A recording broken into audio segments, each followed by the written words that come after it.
Тұрмысқа шығып, арадан бір жұма өтер-өтпей, жолдасым қатты ауырып, дене мүшесі қимылдамай жатып қалды. Бәріне сабыр қылып, 15 жыл төсекте жатқан жолдасыма құлдай қызмет қылдым. Басымнан не деген сынақ, не деген ауыр күндер өтпеді дейсіз. Қиналып тұрсам да, енемнің зар қақсатқан тілі жауырыныма өгіздің терісінен өрілген қамшыдай қайта-қайта тие берді. Бірақ бәріне сабыр қылдым. Сүйген жолдасыма ең мықты жұбай болу үшін бәрін көтердім. Жүрегімнің түбінде Аллах сөзсіз түрде шипа береді, бермей қоймайды. Өйткені мен Аллахтан сұрап жатырмын, бір күні айығып, орнынан тұрады деген сеніммен жүрдім. Ішімнен Аллах құдіретті, бір күні біз ойламаған тараптан жолдасыма шипа беріп, екі аяғына тұрып, ең мықты күндерді өткіземіз деген үмітпен амал жасай бердім. Айттым ғой, 15 жылдан кейін Аллах жолдасыма шипа беріп, қолдары, аяқтары қимылдап, екі аяғына тұрып жүре бастады. Ата-анасы, туыстары қуанды, бірақ олардың ішінен ең қатты қуанғаны мен болдым. Өзімнің ойымша аурудан айықты, бұйырса бал айымызды бір жерде өткізерміз деген оймен міндет қылмай одан сайын қызметімді қыла бердім. Осы арада ашығын айтсам, жолдасымның алдында әдемілену дегенді бір жолата ұмытыппын. Тіпті өзімнің денсаулығыма да қарамаппын. Жолдасым аяғына тұрып, өзі тамақ жеп, достарымен араласып жүргеніне 2 ай болыпты. Ол мені өзінің қызметкері секілді көріп қалған. Себебі шалқасынан жатқан күйінде 15 жыл мен оның үлкен дәретінде, кіші дәретінде тазалап, тамағын беріп, киімін жуып қызмет ететінмін. Бір ретте енем мен күйеуім менің демалуыма уақыт бөлген емес еді. Бұл шын. 5 уақыт намазда, намазымды бітіріп зікір айтып жатқанымда ұзағырақ айтып, сол жерде Аллахпен сырласып, жылап алатынмын. Бір күні жолдасым үйден ертемен шыққан күйі кешкі тамаққа бір келді де, бәріміз дастархан басында отырсақ, ата-анасына қарап, менде бір жаңалық бар, мен үйленемін. Ал мына келіндеріңіз кемпір сияқты қартайып қалды деді. Бәрі басын төмен салып үнсіз қалды. Бұл сөз мені екіге бөлгендей қатты тиді. Баяғы 15 жыл ауырып жатқан кездегі қылған қызметімді бір тиынға бағаламады. Осындай жаман сөз айтты. Енді менің орныма өзіңізді қойып көріңізші. Осыншалық қорландым, осынша кемсітілдім. Көзімнен аққан жас саулап, не тұрарымды, не отырарымды білмеймін. Жаным ақырын шығып, өзімді өліп бара жатқандай сезіндім. Бір жұмадай уақыт өткен соң бәрін тастап, бір ғана шарт, талағымды қазір бересің деп күйеуіме батырып айттым. Киім-кешек барлық заттарымды, етімді жұлып жеген енеме және қайын сіңілеріме қалдырып, осылардың барлығы сіздердікі дедім. Ағама телефон соғып, оны шақырдым. Ол көлігімен келді. Мен үйден жылап шығып бара жатырғанымда, туыстарым саусағын күйеуіме кезеп, сен қор боласың, 15 жыл құлдай қызмет еткен келіншегіңнің қадіріне жетпедің, сен басқаныңда қадіріне жетпейсің, ақмақ деп, менің жылағаныма қосылып, олар да жылап қалды. Ата-анасы да бастарын төмен салып, менімен әрең қоштасты. Дүние тар болып кетті. Ағамның көлігіне жақындап қалғанымда, көзінен аққан жас сақалынан төмен тамшылап тұрған бір адамның тұрғанын сезіндім. Ақырын басымды көтеріп қарасам, алдымда біз тұрған ауылдың қадірлі имамы тұр екен. Ол маған қарап, айналайын қызым, сабыр ет, сабыр қыл қызым. Әлемдердің раббысы болған Алла жөнінде жақсы ойда бол. Алла сені бұдан да мықты адамдар тамсана қарап тұрған жерге алып барып қояды деді. Мен жаңадан тірілгендей, тура айтасыз, уақыт өтісімен Алла мені бақытты қылады дедім де, ағамның көлігіне отырып жөнеліп кеттім. Ағамның үйіне келдім. Аллаға шүкір. Бет жүзіме, денсаулығыма уақыт бөліп, біраз келбеттеніп жасарып қалдым. Көп уақыт өтпей ағам маған бір жұмыс тауып берді. Шынымда айтсам, көп уақыт өтпей десем, сіздерге 1-2 ай немесе 2-3 ай болып сезіліп жатса керек. Жоқ, арада 2 жыл өтті. жақсы бір жұмысқа орналастым. Айлық табысы жақсы, таза, хиджабыма, намазыма тыйым салмайтын жұмыста істеп жүрдім. Бір күні жұмыстағы құрбы қызым телефон шалып, егер мені ақыреттік досым деп санасаң, онда менің айтқанымды жасайсың деді. Сөзінің басын ашып айтсаңшы? Жоқ, айтқанымды орындаймын десең ғана айтамын. Жақсы, келістім десем, қазір сенің үйіңе бір жігіт барады. Жақсылап ағаң екеуін қарсы алыңдар. Ағаң оны біледі. Ағаңның досы, сенің қолыңды сұрауға бара жатыр деді. Естіген құлағыма сенбедім.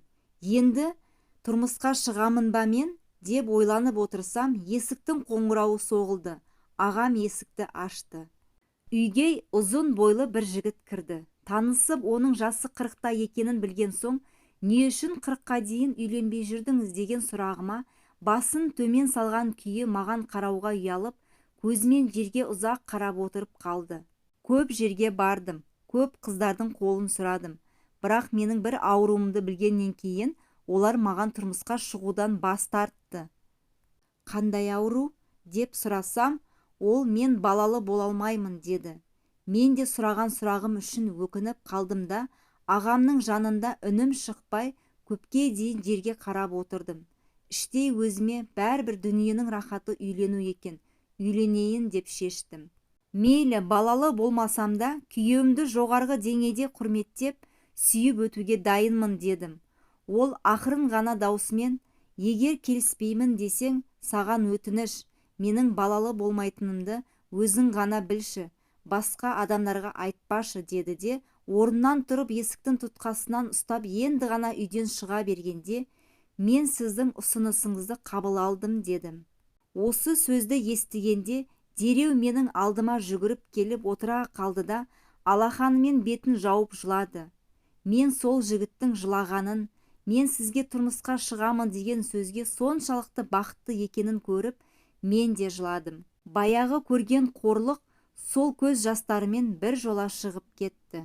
Егер де сіздерде оның көзінен аққан жасты көргенде маған қосылып жылайтын едіңіздер. Арада бір ай өтпей, мықты ұстаздар ақыл кеңестерін айтып, некемізді қиып берді. Тойымыз сүннетке лайықты түрде жоғары деңгейде өтті. Тұрмысқа шыққаныма бір ай өтер-өтпестен жолдасым жұмыстан қуанышты келді де, мені құшақтап маңдайымнан сүйіп, қуанышты бір хабарым бар, сүйіншіге не бересің деді. Қалағаныңызды беремін деп көзімді жұмып тұрсам, ақырын қалтасынан бір парақ қағазды алып маған берді. Дәрігерлерден бе? Жақсы хабар бар ма? Десем, ашып көр деді. Ашып көрсем, жолдасым екеумізге умра сапарына жолдама алып келіп тұр екен. Қатты қуандым. Қуанғаным соншалық тоқтамай жылап, жас балаша күйеуімнің мойнына асылып алып еркеледім. Сізден Алла разы болсын дегеннен басқа еш нәрсе айта алмадым. Осылайша екеуміз умраға аттанып кеттік. Осындағы рахат, осындағы ғибадат, осындағы сәжде, осындағы көз жас, тәуаф қылып жүргенімде қатты жылағаным соншалық, ең көп жылаған менмін деп ойладым. Бір күні жолдасыма қарасам, ол да көз жасымен көкірегін сулап қойыпты. Не үшін жылап жатырсыз? Деп едім, басын төмен салып тұрып қалды. Не үшін жылап жатырсыз деп қайта сұрасам, ақырын ғана әрең даусын шығара сыбырлап, саған өтініш, сенің дұғаң маған қарағанда тезірек қабыл болады. Осы жерде Алладан перзент сұрамаймыз ба деп ұялғансып қойды. Шыдамастан айқайлап жыладым, шындап. Қағбаның есігінің алдына келіп, «Я Раббым, сен перзент бересің, ең бақытсыз отбасыдан ең бақытты отбасына қосқаннан кейін перзентті де бересің, сен берушісің» деп жылай бердім. Умрамыз бітіп үйге қайттық. Менен бақытты адам жоқ. Жолдасымды жақсы көруім бұрынғыдан да басқаша. Білмеймін, сіздерге сөзбен жеткізіп бере алмаймын. Өміріміз бұрынғыдан да басқаша өтіп жатты. 6 айдан кейін қатты ауырдым. Күйеуім қорқып дәрігерге алып барды. Жүрегімді тексертті, басымды тексертті. Дәрігерден дәрігерге барып жүрдік. Ақыры бір дәрігер бізге қарап тұрып, бастарыңнан көп қиыншылық өтіпті, дұрыс па? Деді. Дәрігер қалай біліп қойды деп ішімнен ойладым. Ақырын жолдасымның қолын қысып тұрып, келіншегіңнің бойында 3 айлық сәби бар, құттықтаймын деді. Күйеуім қуанғаннан сол жерге құлай кетіп маңдайын сәждеге қойып еңкілдеп жылады. Мен де қосыла жыладым. Дәрігерге қарап, бастарыңнан көп қиыншылық өтіпті деп айттыңыз. Оны қайдан білдіңіз? Өйткені сені тексергенімізде көрініп тұр. Көптен бері балалы бола алмай жүр екенсің, деді. Шығарымызда Аллаға шүкір етіңдер. Алла өмірлеріңе береке берсін. Алла денсаулықтарыңды мықты етсін. Балдарыңа мықты тәрбие беріңдер деп бізге тіке қарап жымиып тұрып қалды. Мен де күйеуім де түсінген жоқпыз. Балдарыңа деп қайта-қайталады. Дәрігер ақырын келді де қолын жолдасымның иығына қойып, қазіргі жасаған сәждең Аллаға шүкіршілік үшін ғой, дұрыс па? Күйеуім, иә, Аллаға шүкіршілік, өйткені менде балалы болуға мүмкіндік жоқ болды, деді. Дәрігер, егер мен саған бір сөз айтсам, қысқа етіп жасап қойған сәждең үшін Алладан ұяласың, деді. Түсінбей қалдым. Дәрігер бізге жымиып тұрды да күйеуіме қарап, келіншегіңнің ішіндегі бала егіз, деді. Сонда күйеуім қайтадан сәжде қылып бас көтермей, ұзақ уақыт сәждеде жылап жатты. Екеуміз қуанған күйі үйге қайттық. Үйге келіп ойланып отырып, бұрынғы жолдасымның үйінен талақ алып шығып келе жатқандағы имамның сөзі есіме түсті. Қызым, Алла жөнінде қандай ойдасың? Алла сөзсіз маған перзент береді, мені жақсы күйеуге кездестіреді, мені мықты отбасына қосады деген ойда болсаң, онда сен сөзсіз түрде жеңіске жетесің, дегені осында есіме түсті. Пайғамбарымыз оған Алланың игілігі мен сәлемі болсын. Өмірден өтерден 3 күн бұрын Алла туралы жақсы ойламастан араларыңнан ешкім о дүниеге аттанбасын деген хадисін оқып ұзақ ойландым. Құрметті менің тыңдармандарым, Алланың құдіреті шексіз. Алладан сұраңыздар. Адамнан сұрасаң жылап береді, Алладан сұрасаң үйіп төгіп береді деген екен. Сондықтан да Алладан сұрарымыз көп болсын, Алланың берері көп болсын. Менің аудио әңгімемді соңына дейін тыңдағандарыңыз үшін рахмет. Тіркелмеген болсаңыздар, міндетті түрде тіркеліп, лайк басып, комментарий бөліміне өз пікірлеріңізді қалдыра отырыңыздар. Амандықта жүздесейік.